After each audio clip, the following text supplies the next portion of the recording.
Friends, ఈ వీడియోలో మనము 21 డిసెంబర్ 2023కి సంబంధించిన కరెంట్ అఫైర్స్ గురించి అయితే డిస్కషన్ చేద్దాం. కాబట్టి ఈ వీడియో ఎండ్ వరకు చూడడానికి ట్రై చేయండి. చాలా ఇంపార్టెంట్ అప్డేట్స్ అనేవి ఈ వీడియోలో ఉండడం జరిగింది. ఎండ్ వరకు చూడండి, మీరు చాలా ఇన్ఫర్మేషన్ గ్యాదర్ చేస్తారు. ఇది మీకు ఫ్యూచర్ ఎగ్జామ్స్లో చాలా అంటే చాలా యూజ్ అవుతుంది. అండ్ మన ఫస్ట్ క్వశ్చన్ చూసుకుంటే, భూమి రాశి పోర్టల్ అనేది ఏ మంత్రిత్వ శాఖ యొక్క చొరవ? ఆన్సర్ వచ్చేసి రోడ్డు రవాణా మరియు రహదారుల మంత్రిత్వ శాఖ అండి.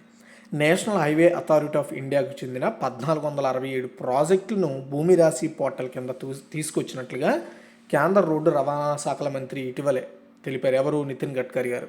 ఇది రోడ్డు రవాణా మరియు రహదారుల మంత్రిత్వ శాఖ యొక్క ఈ గవర్నెన్స్ చొరవ. జాతీయ రహదారుల కోసం భూసేకరణ ప్రక్రియను వేగవంతం చేయడమే ఈ భూమి రాశి పోర్టల్ యొక్క మెయిన్ ఉద్దేశం అండి.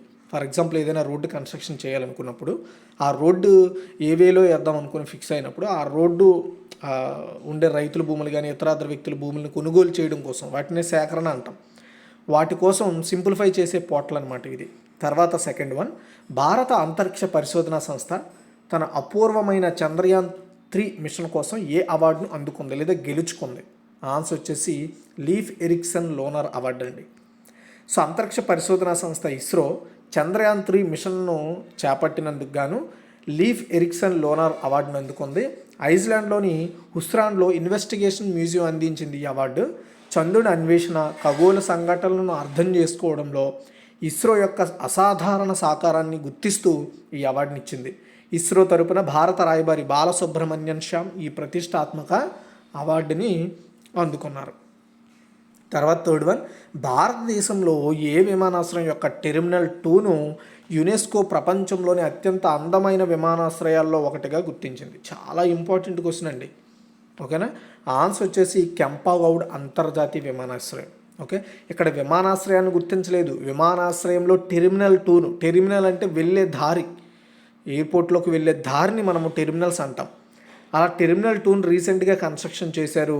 ఆ యొక్క కన్స్ట్రక్షన్ను మెచ్చుకుంటూ ప్రపంచంలో అత్యంత అందమైన విమానాశ్రయాల్లో ఒకటిగా యునెస్కో కెంపగౌడ అంతర్జాతీయ విమానాశ్రయం టెర్మినల్ 2ను గుర్తించిందండి. టెర్మినల్ 2 T2 అంటారు యాక్చువల్గా. ప్రపంచంలో అత్యంత అందమైన విమానాశ్రయాల్లో ఒకటిగా గుర్తింపు పొందింది. అండ్ ఇంటీరియల్ 2023 కోసం ప్రపంచ ప్రత్యేక బహుమతి కూడా అందుకుంది. ఇంటీరియల్ అంటే ఆ టెర్మినల్ని అంత బాగా డిజైన్ చేశారనమాట, అది అందుకున్నారు. ప్రపంచ టైటిల్ని గెలుచుకోవడానికి సరికొత్త నిర్మాణ ప్రాజెక్టులు కారణం అంట. వీటిలో బెంగళూరు విమానాశ్రయం ఈ గౌరవనీయమైన గుర్తింపు పొందిన ఏకైక భారతీయ విమానాశ్రయం. ఈ విమానాశ్రయం యొక్క నిబద్ధతను హైలైట్ చేస్తుంది. బెంగళూరు అంతర్జాతీయ విమానాశ్రయం యొక్క టెర్మినల్ 2 గతంలో IGBC green new building rating system కింద ఇండియన్ గ్రీన్ బిల్డింగ్ కౌన్సిల్ ద్వారా ప్రతిష్టాత్మకమైన IGBC ప్లాటినం సర్టిఫికేట్ కూడా పొందింది. మీరు కన్ఫ్యూజ్ అవ్వచ్చు, మళ్ళీ ఏంటి బెంగళూరు విమానాశ్రయం అంటున్నారు? ఎస్, కెంపగౌడ విమానాశ్రయం అనేది బెంగళూరు ఎయిర్పోర్ట్ అండి. బెంగళూరులో ఉన్న ఎయిర్పోర్ట్ని మనము కెంపగౌడ ఇంటర్నేషనల్ ఎయిర్పోర్ట్ అంటాం. దానికి ఉన్న పేరు అది, బట్ ఆ ఎయిర్పోర్ట్ ఉన్నది మాత్రం బెంగళూరులోనే అది. తర్వాత ఫోర్త్ వన్, ఏ కేంద్ర మంత్రిత్వ శాఖ పాట్ మిత్రో అప్లికేషన్ లేదా మొబైల్ యాప్ని లాంచ్ చేసింది లేదా అప్లికేషన్ని లాంచ్ చేసింది అని అడిగితే ఆన్సర్ వచ్చేసి జౌళి మంత్రిత్వ శాఖ అండి.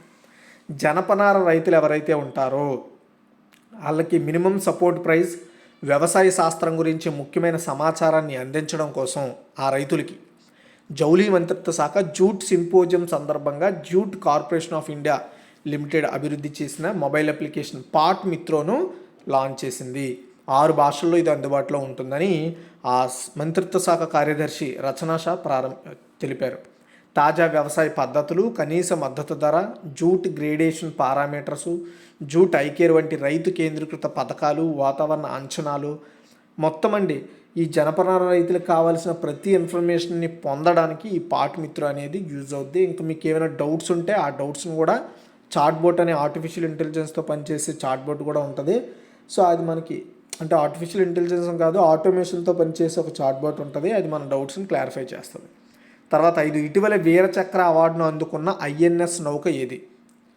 ఆన్సర్ వచ్చేసి INS శివాజీ అండి. ఈ INS శివాజీ యుద్ధవీరుడు దివంగత వైస్ అడ్మిరల్ బెనోయ్ రాయ్ చౌదరికి ఇచ్చిన వీరచక్రని ఈ యొక్క INS శివాజీకి ఇచ్చారనమాట. ఓకేనా? సో 1971లో యుద్ధవీరుడిగా పేరు పొందిన దివంగత వైస్ అడ్మిరల్ బెనోయ్ రాయ్ చౌదరికి ఇచ్చే వీరచక్రను ఈ INS శివాజీ షిప్కి ఇచ్చారు. ఐఎన్ఎస్ శివాజీ భారత నౌకాదళం యొక్క ప్రముఖ సాంకేతిక శిక్షణా సంస్థగా పనిచేస్తుంది. ఇది వీరచక్ర అవార్డు అనేది యుద్ధ సమయంలో సైనిక ధైర్య సాహసాలకు ఇచ్చే అవార్డు. యుద్ధ సమయంలో భూమి, గాలి లేదా సముద్రంపై సైనిక సిబ్బంది చూపిన ధైర్య సాహసాలను గుర్తించి అవార్డు ఇస్తారు. వైస్ అడ్మిరల్ బెనోయ్ రాయ్ చౌదరి ఈ అవార్డుతో సత్కరించబడిన నావికాదళానికి చెందిన ఏకైక సాంకేతిక అధికారి అనమాట ఈయన. యాక్చువల్గా ఇండియన్ నేవీలో అప్పట్లో వైస్ అడ్మిరల్ చౌదరి యొక్క ధైర్య సాహసాలు 1971 ఇండోపాక్ యుద్ధంలో కనిపించాయి. 1971లో బెనోయ్ రాయ్ ఐఎన్ఎస్ విక్రాంత్లో ఇంజనీర్గా అపాయింట్ అయ్యి తర్వాత తన సేవలను కొనసాగించారు.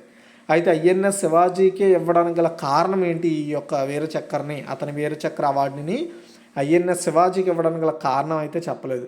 తర్వాత న్యూమోనియాని ఎదుర్కోవడానికి ఏ రాష్ట్ర ప్రభుత్వము సాన్స్ 2023-24 ప్రచారాన్ని ప్రారంభించింది? చాలా ఇంపార్టెంట్. ఆన్సర్ వచ్చేసి మణిపూర్ అండి. సో చూడండి, మణిపూర్ గవర్నమెంట్ ఆ రాష్ట్ర ఆరోగ్య సంక్షేమ శాఖ మంత్రి డాక్టర్ సపం రంజన్ సింగ్ ఇంపాల్లో సాన్స్ ప్రచారం 2023-24 ప్రారంభించారు. ఇంపాల్లోని Jawaharlal Nehru institute of medical సైన్స్ని రాష్ట్ర నవజాత వనరుల కేంద్రంగా కూడా ఆయన అంకితం చేశారు. సాన్స్ గురించి చూసుకుంటే, సాన్స్ అనేది సామాజిక అవగాహన న్యూమోనియాను తటీస్థరీకరించే చర్యను సూచించే ఒక షార్ట్ ఫామ్. ఇది ప్రతి సంవత్సరం చిన్ననాటి న్యూమోనియాకు వ్యతిరేకంగా చర్యలను వేగవంతం చేసే లక్ష్యంతో రాష్ట్రాలు డ్యూటీలలో అమలు చేస్తారు. న్యూమోనియా కారణంగా పిల్లల మరణాలు తగ్గించడం లక్ష్యం. ఇది ప్రతి సంవత్సరం 5 సంవత్సరాల కంటే తక్కువ వయసున్న పిల్లల్లో 15% మరణాలకు సంభవిస్తుంది. ప్రభావవంతమైన న్యూమోనియా నివారణ వ్యూహాలైన తల్లిపాలను, వయస్సుకు తగిన అనుబంధ తానా లేదా టీకాలు వేయడం వంటి వాటి గురించి జ్ఞానాన్ని పెంపొందించడానికి ప్రజలకు అవగాహన పెంచుతుందన్నమాట. తర్వాత 7, ఐక్యరాజ్య సమితి ఏ సంవత్సరాన్ని అంతర్జాతీయ ఒంటెల సంవత్సరంగా ప్రకటించింది? ఆన్సర్ వచ్చేసి 2024 అండి. చాలా ఇంపార్టెంట్.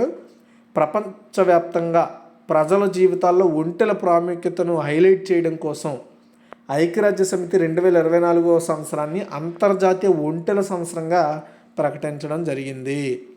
ఒంటెల యొక్క అన్టాప్డ్ సంభావ్యత గురించి అవగాహన కల్పించడం, పరిశోధన, సామర్థ్య అభివృద్ధి, వినూత్న పద్ధతులు, సాంకేతికతలను ఉపయోగించడం ద్వారా ఆ ఒంటెల రంగంలో పెట్టుబడులను పెంచడం కోసం కృషి చేయడమే దీని మెయిన్ ఉద్దేశం. ఈ ఒంటెలు ప్రపంచంలో 90 కంటే ఎక్కువ దేశాల్లో కనిపిస్తాయండి. అండ్ మన దేశంలో కూడా, మన ఇండియాలో కూడా ఒంటెలు ఉంటాయి. ఓకే, గుర్తుపెట్టుకోండి, చాలా ఇంపార్టెంట్ ఆ క్వశ్చన్. తర్వాత 8, నీటి నుండి ఆర్సెనిక్ మరియు మెటల్ అయాన్లను తొలగించడానికి అమృత్ సాంకేతికతను ఏ ఐఐటి అభివృద్ధి చేసింది అంటే ఐఐటి మద్రాస్ అండి. ఐఐటి మద్రాసు నీటి నుండి ఆర్సెనిక్, మెటల్ అయాన్లను రిమూవ్ చేయడానికి వాటర్ నుండి అమృత్ అనే టెక్నాలజీని ఐఐటి మద్రాస్ వాళ్ళు డెవలప్ చేశారు. Amrit nano scale iron oxy హైడ్రాక్సైడ్ని ఉపయోగిస్తుంది. నీరు దాని గుండా వెళ్ళినప్పుడు ఇది ఆర్సెనిక్ను తొలగిస్తుంది. ఈ వాటర్ ప్యూరిఫైయర్ టెక్నాలజీ దేశీయ కమ్యూనిటీ స్థాయిల కోసం అభివృద్ధి చేయబడింది. నీరు మరియు పారిశుద్ధ్యానికి సంబంధించిన అత్యుత్తమ సాంకేతిక పరిజ్ఞానాల పరిశీలన కోసం ఈ సాంకేతికతను తాగునీరు మరియు పారిశుద్ధ్య శాఖ యొక్క స్టాండింగ్ కమిటీ సిఫార్సు చేసిందనమాట.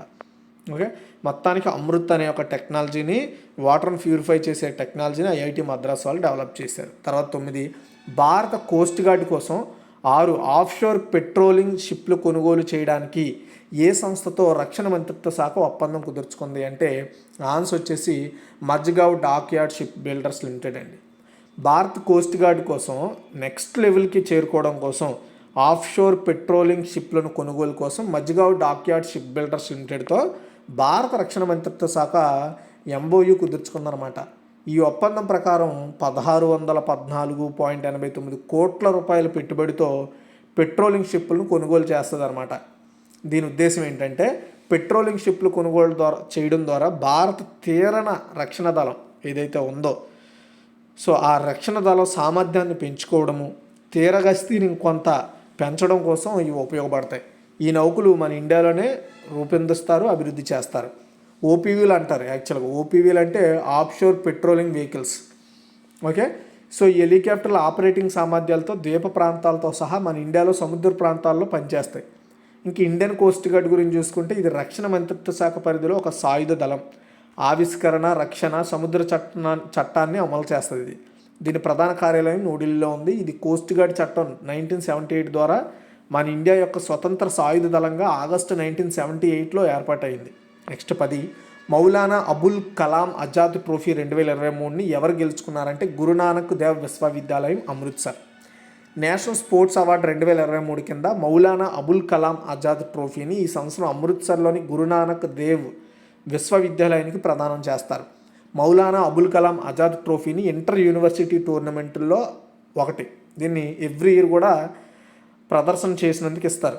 మొదటి రన్నరప్ అవార్డు పంజాబ్లోని లవ్లీ ప్రొఫెషనల్ యూనివర్సిటీకి, రెండవ రన్నరప్ అవార్డును కురుక్షేత్ర విశ్వవిద్యాలయానికి ఇవ్వడం జరిగిందండి.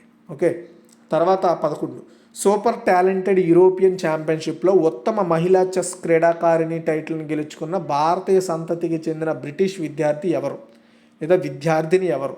ఆన్సర్ వచ్చేసి బోధన శివానందన్ అండి. శివానందన్ భారతీయ సంతతికి చెందిన బ్రిటిష్ పాఠశాల విద్యార్థిని అయిన బోధన శివానందన్ సూపర్ టాలెంటెడ్ యూరోపియన్ ఛాంపియన్షిప్లో ఉత్తమ మహిళా చెస్ క్రీడాకారిణి టైటిల్ని గెలుచుకుందామె. లండన్లోని హరోలో నివసిస్తున్న 8 ఏళ్ల బోధన కోవిడ్ మహమ్మారి కారణంగా లాక్డౌన్ టైంలో చెస్ ఆడటం స్టార్ట్ చేసింది. ఇటీవల క్రొయేషియాలోని జాగ్రేబ్లో జరిగిన గట్టి పోటీలో బోధన ప్రపంచంలోని అత్యుత్తమ ఆటగాళ్లను ఓడించింది. ఇందులో బోధన ఇంటర్నేషనల్ మాస్టర్ను ఓడించి యూరోపియన్ బ్లిట్జ్ చెస్ ఛాంపియన్షిప్ను గెలుచుకుంది. 17 డిసెంబర్ 2023న క్రొయేషియాలో ముగిసిన European rapid and blitz chess ఛాంపియన్షిప్లో మొదటి బహుమతిని కూడా ఆమె గెలుచుకుంది. ఓకే, అది గుర్తుపెట్టుకోవాలి మీరు. తర్వాత 12 భారత రెజ్లింగ్ సమైక్య కొత్త అధ్యక్షుడిగా ఎవరు ఎన్నికయ్యారు? ఇది నిజంగా ఇంపార్టెంట్ అండి, చాలా ఇంపార్టెంట్. ఎందుకు ఇంపార్టెంటో అందరికీ తెలుసు, ప్రతి ఒక్కరికి తెలుసు. ఆల్రెడీ నేను ఈ వివాదం గురించి ఈ 2023 మధ్యలో స్టార్టింగ్లోనే చెప్పాను. సో అయితే రెజ్లర్ చేసిన వాళ్ళ ఏదైతే నిరసనకి తగ్గట్టుగా రిజల్ట్స్ వస్తుంది అనుకున్నానో బట్ రాలేదు. ఎందుకో చెప్తాను. ఆన్సర్ వచ్చేసి సంజయ్ సింగ్ అండి. భారత రెజ్లింగ్ సమైక్య మాజీ చీఫ్ బ్రిజ్భూషణ్ శరణ్ సింగ్ ఈయన లైంగికంగా రెజ్లర్ను వేధించాడనే ఆరోపణలు వచ్చాయి. దానివల్ల రెజ్లర్లు చాలా పెద్దగా నిరసనలు తెలిపారు. ఇది కోర్టు వరకు వెళ్ళింది. అయితే మొత్తానికి మనోడు అధ్యక్షుడి పదవి నుండి తప్పుకున్న ఆయన అనుచరుడు ఇప్పుడు ఆ రెజ్లింగ్ సమైక్యకి అధ్యక్షుడిగా ఎన్నికయ్యారు. అనుచరుడు అంటే అతను ఎలా చెప్తే అలా చేసే వ్యక్తి అనమాట. ఓకే, అతని పేరు వచ్చేసి సంజయ్ సింగ్ అండి, కొత్త రెజ్లింగ్ సమైక్య అధ్యక్షుడు మన ఇండియాకి. ఓకే, అండ్ రెజ్లింగ్ సమైక్య ఎన్నికల్లో అనితా షిరానీ ఓటమి పాలయ్యారు అండ్ సంజయ్ సింగ్ గెలిచారు కేవలం 7 ఓట్ల తేడాతో. సో ఉత్తరప్రదేశ్ రెజ్లింగ్ సమైక్య ఉపాధ్యక్షుడిగా ఉన్నారు సంజయ్ సింగ్. గతంలో పనిచేశారు. 2019 నుంచి WFI ఎగ్జిక్యూటివ్ కౌన్సిల్లో జాయింట్ సెక్రటరీగా పనిచేస్తున్నారు. అది సో దీని ద్వారా రెజ్లింగ్స్ కొంతమంది వాళ్ళ రెజ్లింగ్ క్రీడాకారునికి ఇంకా వదిలేశారనమాట. ఆమె పేరు ఏదో తెలిస్తే మీకు కామెంట్ చేయండి. అండ్ ఎలా ఎందుకయింది అనేది మనం చెప్పలేము ఇంకా. తర్వాత 13 ప్రపంచ బాస్కెట్బాల్ దినోత్సవాన్ని ఎప్పుడు జరుపుకుంటారంటే డిసెంబర్ 21 అండి. ప్రపంచ బాస్కెట్బాల్ దినోత్సవాన్ని ప్రతి సంవత్సరం డిసెంబర్ 21 జరుపుకుంటారు. సో అథ్లెటిజం, ఆనందం, సహృదయత ప్రపంచవ్యాప్తంగా మిలియన్ల మంది ప్రజలను ప్రేరేపించిన క్రీడ యొక్క వృద్ధిని గుర్తు చేసుకోవడానికి ఈ రోజును జరుపుకుంటారు. బాస్కెట్బాల్ నేడు ప్రపంచంలో అత్యంత బాగా ఇష్టపడే అండ్ విస్తృతంగా సాధన చేసే క్రీడల్లో ఒకటిగా అభివృద్ధి చెందింది. బాస్కెట్బాల్ను పర్యవేక్షించే ఏజెన్సీ అయిన ఫిబా అంచనాల ప్రకారం ప్రస్తుతం ప్రపంచవ్యాప్తంగా కనీసం 450 మిలియన్ల బాస్కెట్బాల్ క్రీడాకారులు ఉన్నారంట. ఓకేనా, ఇదిగే సో ఓవరాల్గా ఈరోజు టోటల్ కరెంట్ అఫైర్స్. మీకు ఈ వీడియో అర్థమైంది, నచ్చింది అనుకుంటున్నాను. మీకు ఏమైనా డౌట్స్ ఉంటే కామెంట్ సెక్షన్ ద్వారా తెలియజేయండి. సో వాటి గురించి మనం డిస్కషన్ చేద్దాం. ఒకసారి క్విక్ రివ్యూ చేస్తాను, జాగ్రత్తగా వినండి. భూమి రాశి పోర్టల్ అనేది ఏ మంత్రిత్వ శాఖ యొక్క చొరవ? రోడ్డు రవాణా మరియు రహదారుల మంత్రిత్వ శాఖ. భారత అంతరిక్ష పరిశోధన సంస్థ తన అపూర్వమైన చంద్రయాన్ 3 మిషన్ కోసం ఏ అవార్డును అందుకుంది? Leif Erikson lunar award. భారతదేశంలో ఏ విమానాశ్రయం యొక్క టెర్మినల్ 2ను యునెస్కో ప్రపంచంలోని అత్యంత అందమైన విమానాశ్రయాల్లో ఒకటిగా గుర్తించింది? కెంపాగౌడ అంతర్జాతీయ విమానాశ్రయం. అండ్ ఏ కేంద్ర మంత్రిత్వ శాఖ పాట్ మిత్ర అప్లికేషన్ ప్రారంభించిందంటే జౌళి మంత్రిత్వ శాఖ. ఇటీవల వీరచక్ర అవార్డును అందుకున్న INS నౌక ఏది అంటే INS శివాజీ. న్యూమోనియాని ఎదుర్కోవడానికి ఏ రాష్ట్ర ప్రభుత్వం సాన్స్ 2023-24 ప్రచారాన్ని ప్రారంభించిందంటే మణిపూర్. ఐక్యరాజ్య సమితి ఏ సంవత్సరాన్ని అంతర్జాతీయ ఒంటెల సంవత్సరంగా ప్రకటించింది అంటే ఆన్సర్ వచ్చేసి 2024. నీటి నుండి ఆర్సెనిక్ అండ్ మెటల్ అయాన్లను తొలగించడానికి అమృత్ సాంకేతికతను ఏ IIT అభివృద్ధి చేసిందంటే IIT Madras. Bharat coast guard కోసం 6 ఆఫ్షోర్ పెట్రోలింగ్ షిప్లు కొనుగోలు చేయడానికి ఏ సంస్థతో రక్షణ మంత్రిత్వ శాఖ ఒప్పందం కుదుర్చుకుంది అంటే Mazagon dockyard ship builders limited అండి.